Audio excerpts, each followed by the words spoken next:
myself, and I don't want to. I have no, that would be against my.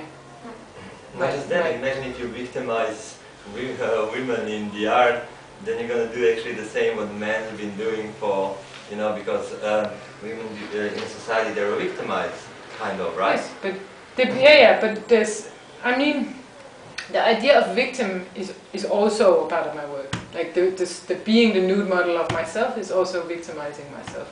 So it's not that easy. I may say that I'm not violent to myself, but doing the performance is quite hard work. There's an element of violence, self-destruction as well. Actually, it's a point of view, because everything then can be victimized. Yes. Everything what you do, you actually use to do art, you victimize something, any object, from shoes in a way. to women, yeah, to maybe. men, to... Yes, maybe. So, victim is a maybe hard word. Yes, yes. But I try not to use hard physical violence on myself. But I have been like in art school, I was struggling with violence because I was so aware of Kauli Schumann and Marina Abramovic, and maybe they're not feminists, but they use violence a lot in their work. So I did performances where I would walk in London alone, blindfolded, and I would have someone to spy me. And I was just lucky that I wasn't killed in the street. And I was too young to think about how dangerous the performance was.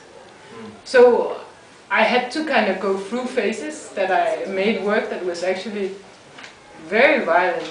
But I'm too old to do stuff like that. And it doesn't make any sense to me.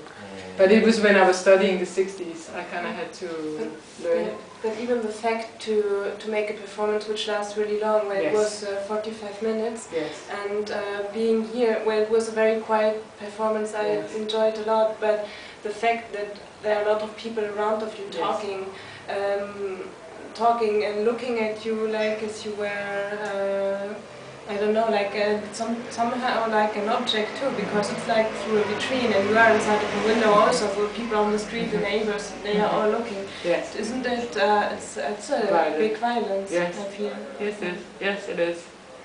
But it's not violent in the sense that I feel violated, because how can I explain it? I do it as a work of art. So I'm conscious of the violence that I'm entering. Do you see what I mean? Yeah. It's like an actress who has to do a violent scene. She's not violent to herself.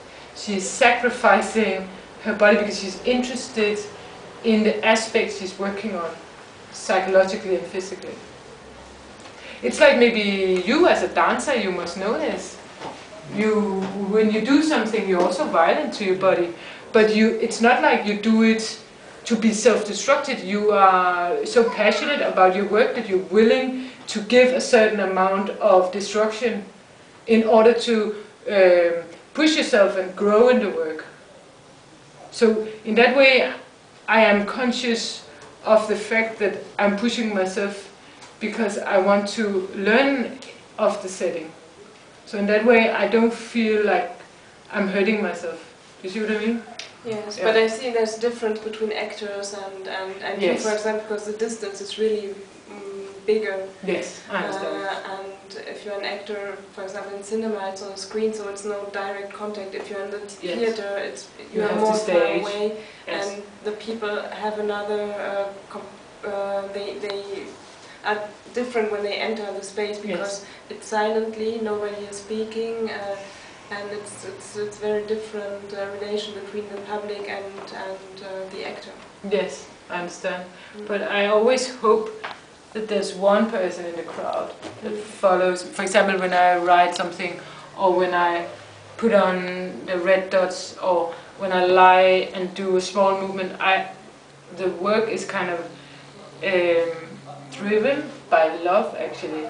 That I hope that one viewer, no matter how many, will notice that I am sincere when I do it.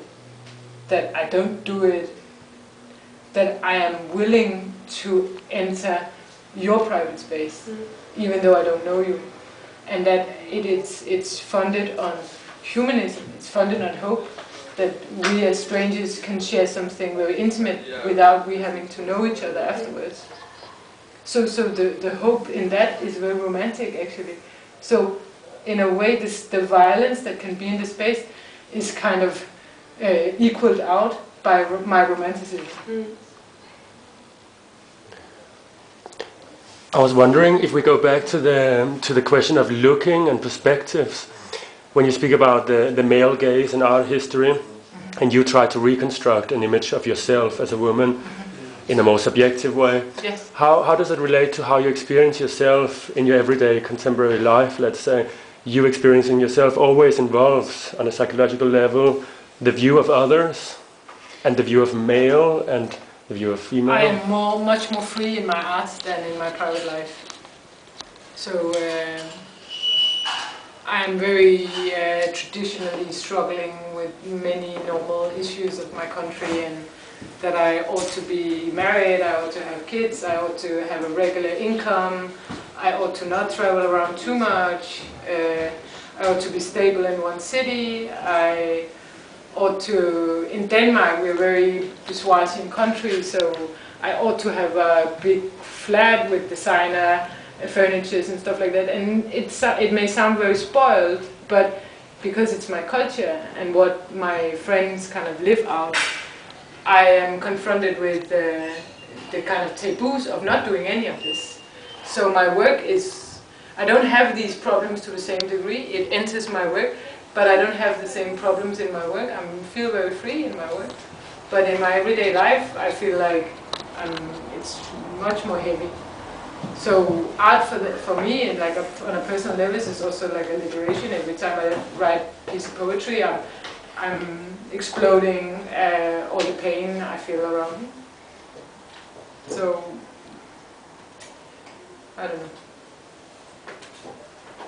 But can you exist without the gaze of the other person, or of the male, or how should the gaze of the male be, let's say, in 2010? I think I feel still very patronized.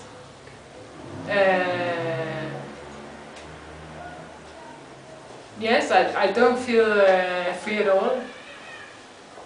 I hope that I will become lesbian for a while. No, I don't feel... maybe it's also, I don't know, maybe it's Denmark also, I don't know. But in London I felt better. But I still feel that it's not equal. I don't feel equality. And do you feel more passionate? Even though I would love to, and I feel I treat men equally, so it's not like, it's not like I don't want to believe in equality at all. Of course I believe in it, and I can see some of my friends that has a relationship and it seems to work out fine, but... My question was, do you feel more patronized as an artist or as a social person? I mean, part of the... Is there a difference or? Okay, so it's actually 3 sections. It's not 2, because as a person, personally, I feel patronized to some degree. Yes. As an artist looking at art history, I feel patronized. But as me being an artist, like I think I have this liberal space of my own, like really my own, and in that space. I don't feel patronized at all. Like no one can tell me who I am in that space. But you mean it's your private space that you create when you're in brackets, when you create art? It's my temperament. It's my temperament. It's my nature. It's like, but the moment I look at art history, then I'm looking at a limit. I'm looking at edges. But I mean, I didn't feel like that when I was 14 and doing art. It arrives only with knowledge. I didn't feel patronized by art history when I was 14, not at all. I was looking at Robert Smithson and I thought, I can do that. It's wonderful. And then getting older and knowing more about art history, I've become definitely also more fucked up and more feeling more patronized. So you know, maybe it's better not to read art history at all, I don't know, but on the other hand, I'm too curious